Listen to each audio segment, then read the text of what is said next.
All right, welcome back to the FreeMelon Society, ladies and gentlemen. I'm Eli Martyr. Thank you so much for joining me. Today we're doing another response to a YouTube comment, and this time it has to do with lectins. We've all heard about lectins before, and there is a bit of controversy out there as to whether lectins should be avoided, whether there's something that is perfectly safe. How do we navigate the debate on lectins? So we got our YouTube comment here, and it says, totally agree, Eli. Oh, she was commenting on some other video. I have a question about the lectins debate. What is your view on avoiding foods with lectins? Okay, so what we're going to do to start off with is, in the spirit of being perfectly and completely unpredictable, we're just going to type in something outrageous into the search query and see what we find. Okay. What is the largest sized object you can fit into the anus? What is the largest sized object oh no. Oh man. Oh no. Oh god, how to use a large walrus or horse dilt? Oh no. No humans. What is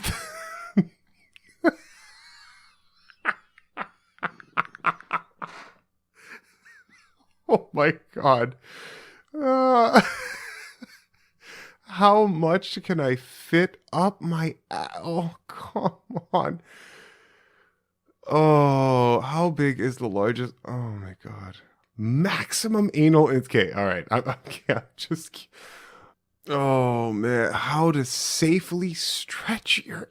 Oh, my... Okay, I got to click on this. Okay, from Healthline. Oh, my goodness. All right, what... Okay, what the... are these things? What am I looking at? These are just rubber bands. Does that mean anything? What is that?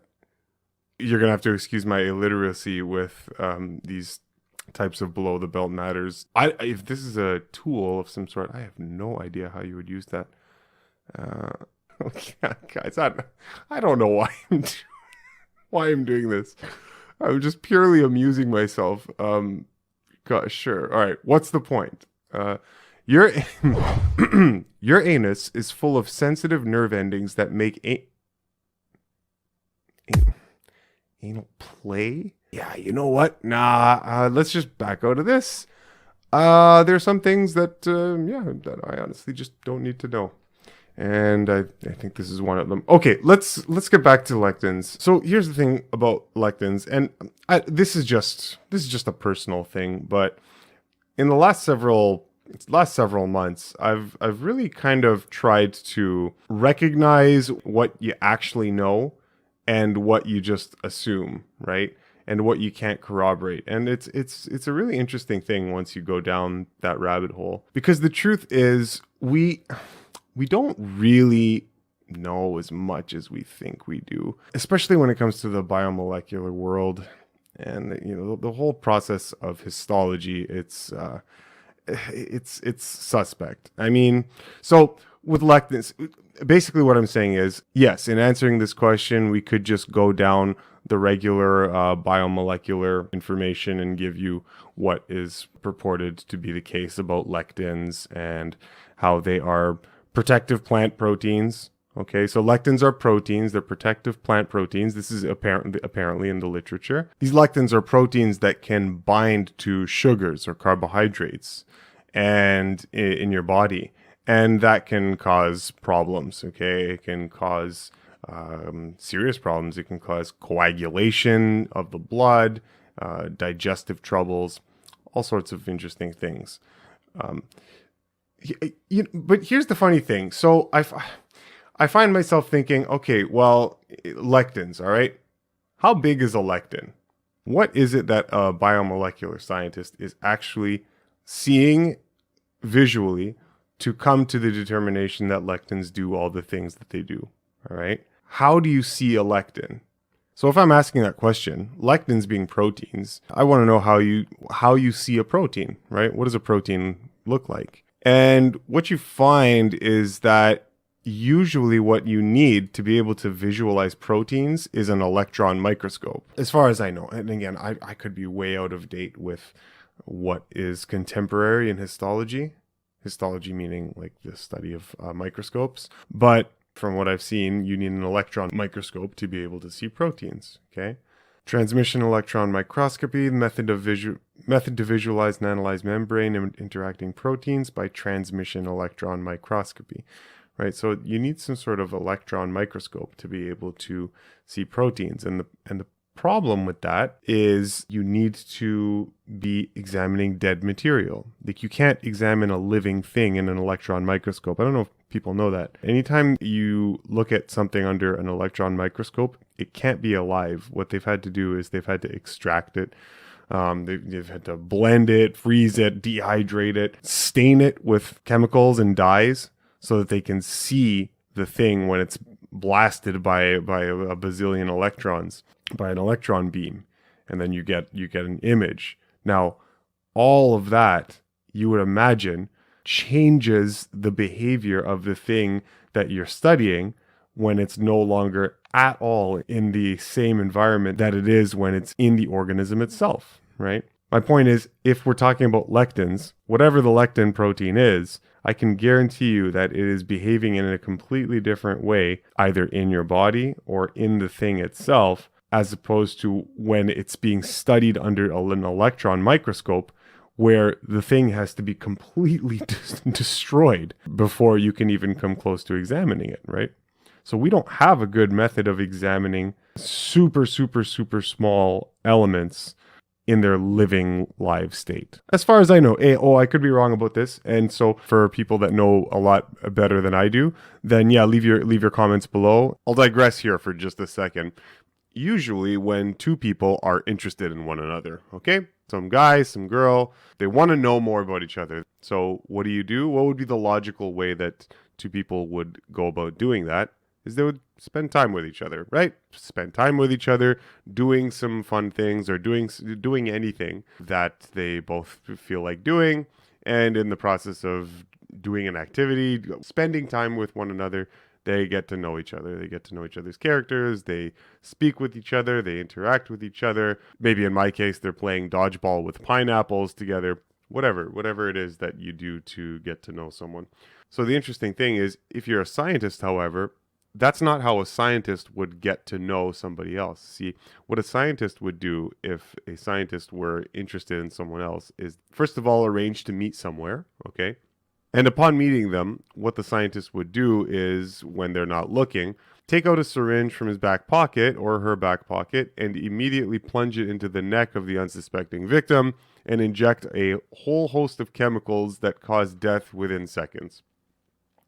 Naturally, this is what you do. And so then you would take the body to the nearest industrial lab, and then what you do naturally is you would drop the body into a massive blender, and you would blend up the corpse into just mush, into just mulch. Once you have that mulch, obviously the best way to get to know somebody is to take that mulch and then you throw it in a freezer. At some point in the process, you would dehydrate that frozen mass. Then you would add a whole bunch of other chemicals, heavy metals, cytotoxic fluids, all sorts of stuff to that mix. And then, of course, you would take little elements of that and you would study it. That is the best way to get to know somebody, right? Obviously, I'm being a bit silly here because the best way to learn about life is to study life. It's very difficult to study life by studying death or by studying life in the absence of life. Anyway, I hope that makes sense and helps to illustrate why I think it's sometimes difficult to accept everything that comes from the study of non-living fractionated samples and then coming to conclusions about what those things represent in actual living life. Cryo-electron microscopy is an established method for the determination of 3D structural information, right? So some sort of electron Microscopy. Yeah, here, yes, individual protein molecules are very difficult to observe. Right, they're very difficult to observe because of their tiny size. So it's not easy, right? It's not easy. So I find myself just questioning how much we actually know and what we just kind of make assumptions about. So anyway, I'm just kind of just going on. That being said, I'd like to just answer the question on how we deal with lectins in a way that we can immediately relate to. All right.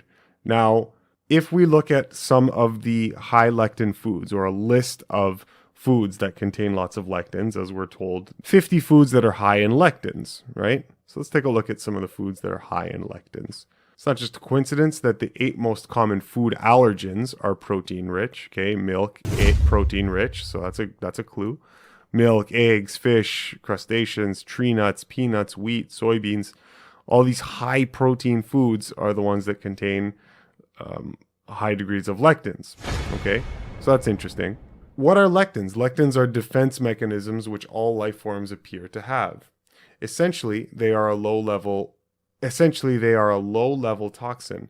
The purpose of a lectin is to discourage other animals from eating that life form. By triggering a negative reaction in the predator, that life form is then viewed as an undesirable food source, hence aiding its future survival. That's great. That's a great little blurb about what the lectins are. So what you hear about lectins is that you find it in organisms that want to protect themselves.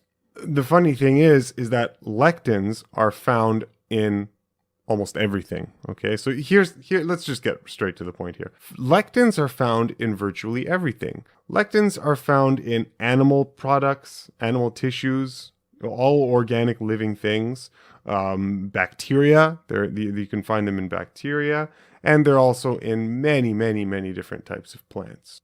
Here we go. What types of food contain the most lectins? Nightshades, fruits and vegetables, grains, dairy, legumes, nuts and seeds, yeast. 50 lectin-rich foods. If you were to actually try to eat a lectin-free diet, I would probably tell you that that's impossible. It's likely that lectins have the same relationship to food as other elements do with the food, in that all foods have varying concentrations of everything.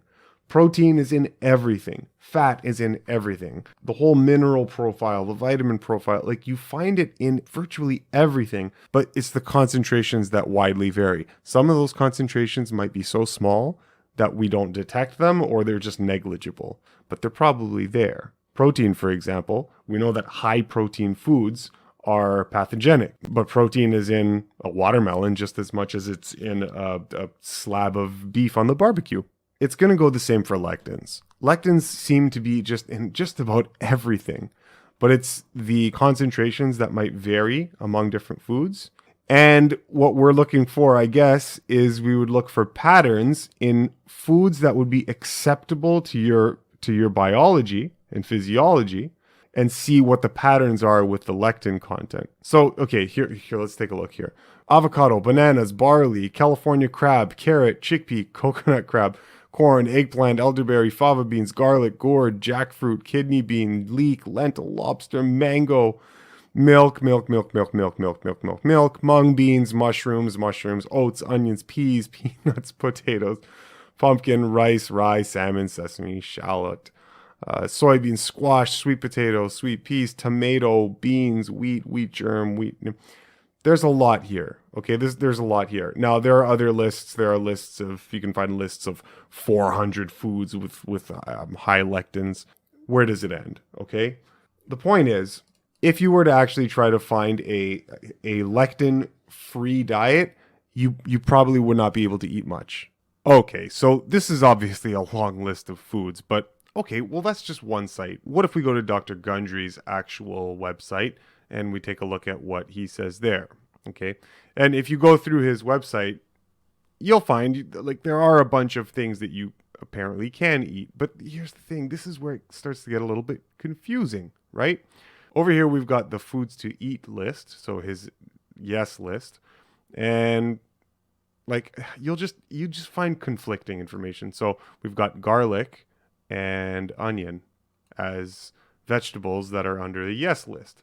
But if we look at that list that just finished reading off of, these are the lectin foods to avoid, then you find garlic and onion here on this list. There it is, garlic and onion. So what gives? If we scroll down a little bit, here are some fruits. Okay, fruits that are acceptable, I think, on his website. Fruits, yeah, limit to 1 small serving on weekend. This is from Gundry's website. Limit to 1 small serving on weekends and only when that fruit's in season. Okay, sure. So anyway, these are acceptable fruits. Here's kiwi, all right? That's kiwis. Kiwis are acceptable fruits. Peaches are acceptable fruits. Strawberries, there's a whole bunch here, yeah. However, if I consult this other PDF from restartmed.com and it's a PDF, it's a printout of lectins, information about lectin foods. They have a list here here we go, foods with moderate lectin content. Moderate. So there's lectins in them, but they're there. So you can imagine people are going to see that and be like, oh, moderate. Well, I don't want to be moderate. I want to be healthy, right? So they would probably avoid these foods too. But on this moderate list of lectin foods, you've got kiwi, you've got pears, and you've got peaches. These are all moderate lectin foods. But if you go back to Gundry's site, then kiwis are here as acceptable fruits. Peaches show up as well. So it starts to get confusing. Because, and I'll tell you why it's confusing. It's confusing because if we're sticking to the lectin-free diet, then we cripple ourselves in not being able to give us any particular concrete tools to identify what is food and what isn't. We have to rely solely and completely on a way of assessing the food's quality that is completely out of our reach. Now, I would submit to you, no organism on planet Earth lives in such a stupid way. Okay? That is the problem with this lectin-free diet. Okay? It will lead you to confusion because there's conflicting information from different sources. And the veracity of the data and how we're getting the data, that's kind of circumspect. That's also suspect as well. As Dan Buettner points out in his Blue Zones work, lectin-packed foods are the cornerstone of the diets of all the healthiest, longest-lived populations on the planet. Plant-based diets in general, and legumes in particular, are a common thread among longevity blue zones around the world, the most lectin-lush food there is. The same with tomatoes. You randomize women to a cup and a half of tomato juice or water every day, and all that nightshade tomato lectin reduces systemic inflammation, or has waist slimming effects, reducing cholesterol as well as inflammatory mediators. Let me guess, he sells a line of lectin-blocking supplements. And what do you know? Okay, so let's clarify this a little bit. So we've got this lectin-based approach to eating, and we find that there are very, very appropriate and suitable foods that contain lectins, that we're told contain lectins that we should not eat. We also have lectin-containing foods that actually are harmful, that actually are dangerous, that actually are deleterious to your health when consumed raw, that we are told are bad because they contain lots of lectins, okay? But the problem is that under that same umbrella, they lump other lectin, quote-unquote, lectin-containing foods that couldn't be more proper for you to eat. So how are we to make sense of this lectin debate, this lectin-containing food problem? And what I would submit to you is this. If it is in fact the lectin itself, right, or whatever we think we've identified as lectins, if that is the thing that is causing the problems, that is making the beans, the raw rice, the raw wheat, and all the other lectin-containing foods harmful, if that's the thing that is actually making them harmful, and that same thing is also found in foods that are perfectly healthy for you to eat, that in fact do not make you sick, in fact increase or improve your health in every measurable capacity, okay, then it would probably be that it is not necessarily the presence of that particular lectin itself, it might not necessarily be just the presence of the lectin in the bean that makes the bean insuitable. It might be a whole host of other things that are wrong with beans, right? That lead to you rejecting them as a tasty or good raw food to eat, but not necessarily because it has this one particular enzyme, this one particular protein, lectins, in it. So that's how we make sense of this, okay? If it is lectins that are a problem, well, it can't be a problem in itself if we find it in foods that are exactly meant for human nutrition, okay? There's got to be some cooperating elements that are not being recognized here that make something more acceptable or not. So does that mean we throw away the whole body of information about lectins? No, not necessarily. We just have to incorporate it into what we understand about unshakable principles of nature, principles of reality. And then once we harmonize it with that, then we can start to make sense of it without losing common sense, okay? Basically, the reason wrong raw foods are insuitable or bad or damaging for you probably extends far beyond the mere presence of lectins in them. It's probably many, many, many other reasons that make them not good food, okay? Not just the presence of lectin. And that is how we can ease our minds and settle this whole thing about lectins and lectin-containing foods. Also, lastly, it's helpful to narrow down your criteria to raw foods only. Because if we include cooked foods and the ability to cook, now it starts to become a lot more confusing, because now we have the lectins being destroyed when you cook them, so it doesn't even matter anymore at that point when you're talking about kidney beans, if the lectins are gone with cooked beans. So to alleviate confusion, it's just for the sake of the debate here, it's easier to stick to raw foods so that our criteria narrow themselves down naturally. And I'm not saying that being at a place where we're eating cooked plant-based foods, whole plant-based foods is bad or anything. That's not what I'm saying. I'm just saying for the sake of this, it's easier to tie it down to just raw foods. Okay. Now, when we find warnings against lectin-rich foods, we have to use common sense to determine if something is good food or not. I don't offhand remember seeing blueberries listed as a high lectin food. I'm not sure. I'd have to check. I am right in front of the computer. We can check. But let's just say blueberries are a high lectin food. Then I'm going to ignore that information, because nothing could make it more obvious that blueberries are a perfect food for human consumption. Like, nothing could make it more obvious. Blueberries. Let's just see lectins in blueberries. Blueberries do not contain lectins. Blueberries get their health promoting properties by way of flavonoids. Okay, so blueberries don't have lectins. Let's see what Dr. Gundry's 15 lectin-free superfoods are. Okay, superfoods to eat according to Dr. Gundry. Coconut oil. Yeah, see, like kiwis. Okay, great. Yeah, kiwis are fantastic. But then you also have other lists that say, like, mangoes, for example, are high lectin foods, so don't eat mangoes. Why would you dismiss mangoes as an acceptable food? There's no reason. But of course, biting into a raw, hard, kind of bitter kidney bean, right? Yeah, that now you have some natural sensitivities that are urging you to consider that might not be the best food. So it's going to be down to your senses. That's the issue here. Oh, so this list is recommending avocados. The other list said it was high lectin food.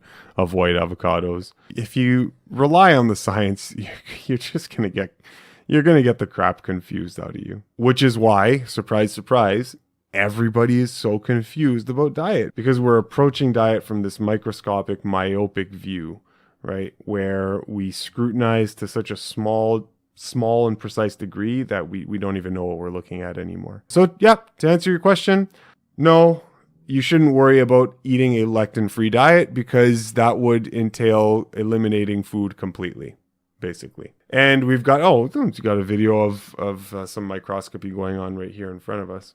But is there something useful to be found in literature that we have right now on lectins? Yeah, of course there is. You have to collate and you have to aggregate that information without losing touch with the principles, right? The principles of the human diet and what that means for you. And if you can harmonize all the information with solid principles, then you won't get led astray and you won't get confused. Okay? All right, guys. Thank you so much for sitting with me on this one. I'm Eli Martyr again, and if you like this video, then please make sure to subscribe to the channel. The more the channel grows, the better ratings and the better rankings it gets, and the more I can start to devote time into putting out content like this for you guys. So make sure to subscribe, give this a like, give this a thumbs up, and hit the bell notification so that you don't miss other videos like this in the future. And that'll be it for now, guys. Okay, I'll see you on the next one. Please excuse. I don't know what I was thinking going into that nonsense at the beginning of this video. Oh, man. Oh, I was thoroughly entertained by that, though. Anyway, okay. All right, until next time. Love you very much. Mwah. Bye-bye.